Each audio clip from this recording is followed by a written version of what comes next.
نبی اکرم صلی اللہ علیہ وسلم یہ ہمارے لیے نمونہ ہے، ہمارے لیے اسوہ حسنہ ہے۔ جہاں پر اللہ نے ہمیں عبادت کرنے کا حکم دیا وہاں پر ہمیں عبادت کرنی ہوگی، جہاں پر عبادت کرنے سے ہمیں منع کیا گیا تو عبادت کے لیے ہمیں نہیں کہا گیا، وہاں پر ہمیں عبادت نہیں کرنی ہے۔ ایک جواب دیجیے ہمیں، ظہر کی نماز ہم لوگ کا رکعت پڑھتے ہیں، فرض نماز، کوئی بتائے ظہر کی نماز فرض نماز کتنے رکعت ہیں؟ 4 رکعت ہیں۔ تو نماز پڑھنا تو اچھا کام ہے بھائی، تو اگر ہم 4 کی جگہ پر 5 رکعت پڑھیں گے تو حرج کیا ہے؟ کیا حرج ہے؟ تو آپ جواب دیں گے کہ حدیث کے اندر تو 4 ہی رکعت ہیں۔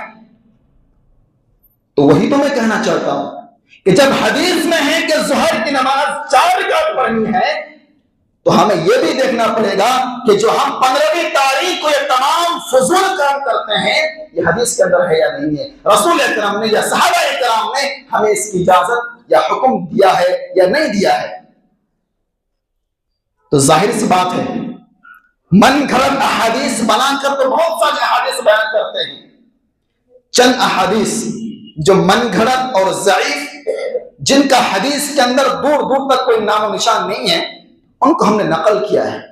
آئیے 2-3 باتوں کو ہم آپ کے سامنے ذکر کرتے ہیں۔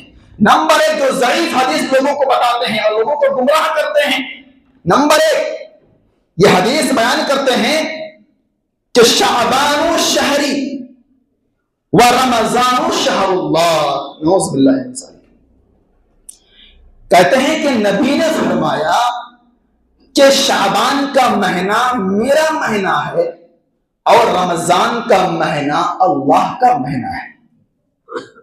شعبان کا مہینہ، اس حدیث کو نبی کی طرف منسوب کرتے ہیں کہ نبی نے فرمایا کہ شعبان کا مہینہ میرا مہینہ ہے اور رمضان کا مہینہ اللہ کا مہینہ ہے۔ ذرا ایمانداری سے بتائیے کہ محرم سے لے کر آخری مہینے تک، شعبان تک، یہ تمام مہینے کس کے مہینے ہیں؟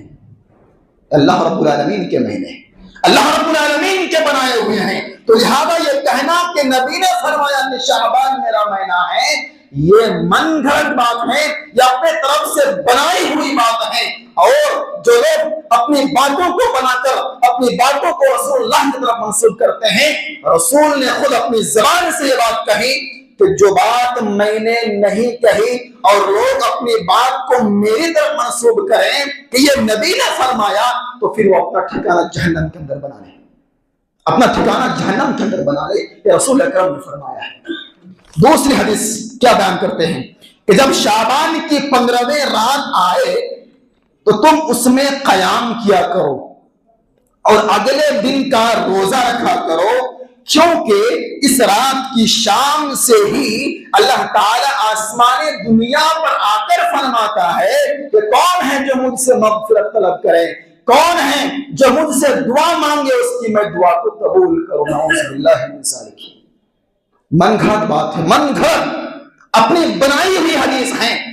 اس حدیث کے جگہ پر اس کو، اس مسلم شریف کی اس حدیث کو بیان کرنا چاہیے کہ رسول اکرم صلی اللہ علیہ وسلم نے فرمایا کہ اللہ تبارک و تعالی ہر دن، صرف شعبان کے 15 تاریخ کو نہیں بلکہ ہر دن رات کے تہائی حصے میں، رات کے آخری حصے میں آسمان دنیا پر نزول ہوتا ہے، اور دنیا میں نزول ہونے کے بعد اللہ تبارک و تعالی اپنے بندوں کی دعاؤں کو قبول کرنے کا وعدہ کرتا ہے، اپنے بندوں کے مغفرت کا اعلان کرتا ہے۔ اس حدیث کو بیان کرنی چاہیے، لیکن اس حدیث کو بیان کرنے کے بجائے اس حدیث کو 15 تاریخ کے دن پر فٹ کر دیا ہے۔ یہ من گھڑت نہیں تو کیا ہے؟ یہ رسول پر جھوٹ اور بہتان نہیں ہے تو کیا ہے؟ جو رسول اللہ صلی اللہ علیہ وسلم پر جھوٹ اور بہتان لگائے وہ اپنا ٹھکانہ جہنم کے اندر بنا لے، یہ رسول اکرم صلی اللہ علیہ وسلم کا فرمان ہے میرے بھائیوں۔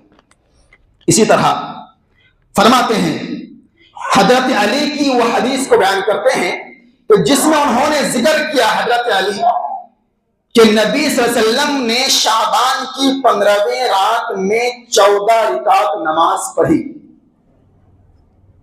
کہتے ہیں کہ رسول اکرم صلی اللہ علیہ وسلم 15ویں تاریخ کو 14 رکعت نماز پڑھی اس کے بعد کچھ سورتوں کی تلاوت کی اور نبی نے فرمایا کہ جو شخص اس طرح کرے، یعنی جو 15 شعبان کی رات 14 رکعت نماز پڑھیں اور کچھ سورتوں کی تلاوت کریں، جو شخص یہ کام کریں اس کو 20 قبول حج کا ثواب ملے گا اور 20 سال کے گناہ معاف کر دیے جائیں گے۔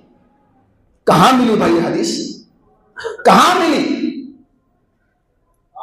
میرے بھائیوں، یہ تمام کی تمام من گھڑت اپنی بنائی ہوئی اور اپنی من گھڑت بات ہے۔ ان تمام باتوں پر ہمیں یقین نہیں کرنی چاہیے، اور میں خاص طور پر میری عورتوں سے میں گزارش کرنا چاہتا ہوں کہ میری ماں، میری بہن، آپ زیادہ ان تمام چیزوں کے معاملے میں آپ زیادہ گمراہی میں ڈوبے ہوئے ہیں، زیادہ ڈوبے ہوئے ہیں۔ جو احادیث صحیح ہیں ان کے بارے میں ایک بھی پتہ نہیں ہے کہ شعبان کے مہینے میں روزہ رکھنا ہے یا ایام تشریق کا روزہ رکھنا ہے۔ ان تمام چیزوں کے بارے میں ہماری ماں بہنوں کو پتہ نہیں ہے، لیکن ان کو پتہ یہ ضرور ہے کہ ہمیں رجب کے مہینے میں کتنے روزے رکھنے ہیں، ہمیں فلاں مہینے میں کتنے روزے رکھنا ہے، فلاں مہینے میں روزے رکھنے سے ہمیں کتنا ثواب ملے گا۔ یہ تمام جو من گھڑت جو بات ہیں، یہ تمام چیزیں بہت معلوم ہیں، لیکن جو صحیح احادیث ہیں ان کے بارے میں کچھ نہیں پتا۔ اس لیے میں کہتا ہوں